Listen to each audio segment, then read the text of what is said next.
Dan ini RPP yang sudah jadi saya buat, yaitu rencana pelaksanaan pembelajaran.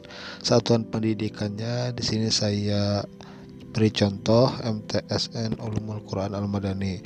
Nah, di sini bisa juga SMP atau MTS, Aliyah atau SMA. Nah, bisa saja mata pelajaran kita ambil contoh Al-Quran Hadis. Lalu ada kelas atau semester, kelasnya kelas 7, semesternya semester ganjil. Lalu materi pokoknya. Nah, di sini karena saya mengambil mata pelajaran Al-Quran Hadis, maka materi pokok yang saya ambil juga berkaitan dengan Al-Quran Hadis, yaitu surah Al-Alaq.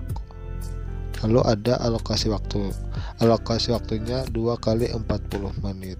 40 menit itu untuk SMP atau MTS. Kalau SMA atau Aliyah itu 45 menit. Nah, seperti itu. Lalu kita masuk ke kompetensi inti. Nah, kompetensi intinya sudah tertera dalam buku tersebut, yaitu menerima dan menjalankan agama yang dianutnya. Nah, jadi kita langsung membuatnya saja di dalam kompetensi inti. Kita tidak perlu membuatnya. Lalu ada yang kedua, kompetensi dasar. Nah, kompetensi dasarnya ini sudah termuat juga di dalam bukunya, jadi kita tinggal membuatnya, yaitu melafalkan surah Al-Alaq serta mengenal pesan-pesan yang terkandung di dalamnya. Lalu yang ketiga ada indikator. Nah, indikatornya langsung kita masukkan juga karena sudah ada, yaitu satu, melafalkan surah Al-Alaq dengan benar. Yang kedua, menjelaskan pesan-pesan pendidikan yang terkandung dalam surah Al-Alaq tersebut. Nah, jadi bila yang sudah ada langsung kita buat saja dalam RPP kita. Lalu yang keempat ada tujuan pembelajaran.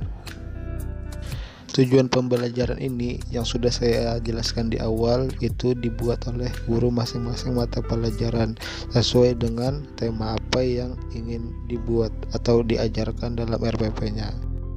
Contoh dari tujuan pembelajaran yang saya buat: 1. Setelah mendengarkan penjelasan guru, peserta didik dapat melafalkan surah Al-Alaq dengan baik dan benar. Nah, ini saya ingin peserta didik itu bisa dalam sikap psikomotoriknya. Lalu yang kedua itu melalui metode tanya jawab, peserta didik dapat memahami atau menjelaskan kandungan surah Al-Alaq dengan benar. Ini saya mau peserta didik itu paham dalam segi kognitifnya atau pengetahuannya. Lalu yang terakhir, setelah menyaksikan tayangan video, peserta didik dapat melaksanakan kandungan surah Al-Alaq dalam kehidupan sehari-hari. Nah, di sini saya menginginkan peserta didik itu memiliki sikap dalam kehidupannya sehari-hari. Nah, seperti itu. Jadi minimal harus ada 3 tujuan yang itu dalam kita membuat RPP dan dirumuskan dengan rumus ABCD. Lalu yang kelima ada materi pokok. Nah, karena tadi saya mengambil mata pelajaran Al-Quran Hadis, maka materi pokoknya itu ialah surah Al-Alaq dan pesan-pesan pendidikan dalam surah Al-Alaq tersebut. Lalu yang keenam, metode dan strategi pembelajaran. Metode yang saya gunakan dalam RPP kali ini ialah metode ceramah, demonstrasi, dan tanya jawab. Sedangkan strategi pembelajarannya saya menggunakan strategi pembelajaran ekspositori.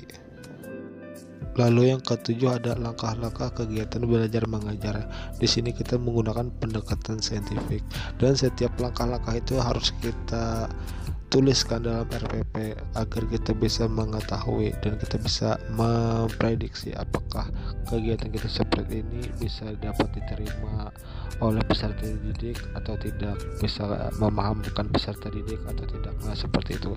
Jadi langkah-langkahnya ada 3, yaitu kegiatan awal atau pendahuluan, kegiatan inti, dan kegiatan penutup.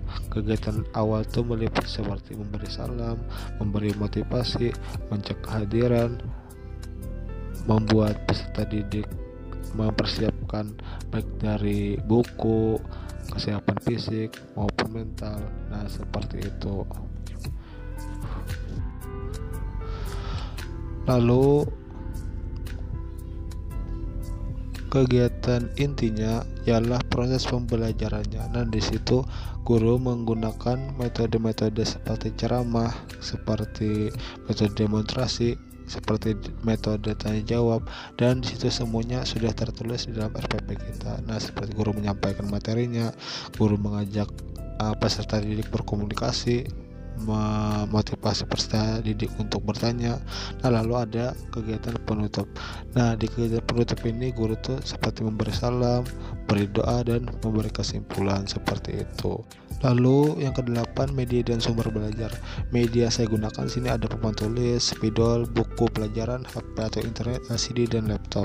Lalu sumber belajarnya ada Al-Quran, buku maupun sumber dari internet, dan lain sebagainya. Nah, seperti itu. Jadi itu harus dipersiapkan dalam perencanaan. Lalu yang terakhir ada yang ke-9, penilaian. Jadi yang penilaian sini kita ada 3 yang dinilai, yaitu instrumen penilaian sikap afektif, lalu ada kognitif dan psikomotor. Nah, di sini kita juga menuliskan aspek-aspek apa saja yang mau kita nilai. Seperti di sini kita tulis nama peserta didik dulu, lalu ada keaktifan misalnya atau kedisiplinan, baru ada nilai akhir untuk satu kali pertemuan tersebut. Lalu bisa ditambahkan keterangan bagaimana cara menilainya. Nah, di sini ada keterangan misalnya A itu sangat bagus, B bagus, C cukup, D artinya kurang. Nah, lalu ada instrumen penilaian kognitif atau di sini pengetahuannya. Nah, di sini kita bisa menilai misalnya kita memberikan soal A, B, C dan bagaimanapun. Nah, di sini misalnya kita conteng itu berarti benar dan berapa nilai akhirnya. Nah, seperti itu. Lalu yang ketiga, instrumen penilaian psikomotorik atau keahliannya. Nah, di sini kita juga menuliskan sama nama peserta didik, aspek yang dinilai, lalu ada nilai akhir. Seperti di sini saya memuat aspek yang dinilai itu